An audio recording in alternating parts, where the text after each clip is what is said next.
അപ്പോസ്തലപ്രവൃത്തികൾ 13-ാം 36-ാം വാക്യം. ദാവീദ് തൻ്റെ തലമുറയിൽ ദൈവത്തിൻ്റെ ആലോചനയ്ക്ക് ശുശ്രൂഷ ചെയ്ത ശേഷം നിദ്ര പ്രാപിച്ച് തൻ്റെ പിതാക്കന്മാരോട് ചേർന്ന് ദ്രവത്വം കണ്ടു. ദാവീദിനെക്കുറിച്ച് ധാരാളം നല്ല പ്രസ്താവനകൾ പുതിയ നിയമത്തിൽ നമുക്ക് കാണാൻ കഴിയും. അതിൽ ഏറ്റവും മനോഹരമായ ഒരു പ്രസ്താവനയാണ് തൻ്റെ തലമുറയിൽ ദൈവത്തിൻ്റെ ആലോചനയ്ക്ക് ശുശ്രൂഷ ചെയ്തു. ലോകത്തിലുള്ള എല്ലാ തലമുറയ്ക്കും താനൊരു അളവുകോലായിരുന്നു എന്നുള്ളത് ശരിയാണ്. പക്ഷേ ദൈവത്തിൻ്റെ ആത്മാവ് എടുത്തു പറയുന്നത് തൻ്റെ തലമുറയ്ക്ക് താൻ ദൈവത്തിൻ്റെ ആലോചനയ്ക്ക് ശുശ്രൂഷ ചെയ്ത ആളാണ്.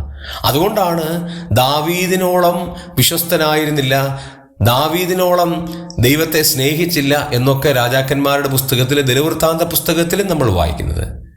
ആ ദാവീദ് രാജാവ് എല്ലാവരുടെ മുമ്പിൽ ഒരു അളവുകോലായിരുന്നു. തൻ്റെ തലമുറയിൽ താൻ ജീവിച്ചത് ദൈവത്തിൻ്റെ ആലോചനയ്ക്ക് അനുസരണമായിട്ടായിരുന്നു. നമ്മെക്കുറിച്ചും ദൈവം ആഗ്രഹിക്കുന്ന ഒരു കാര്യം അതുമാത്രമാണ്.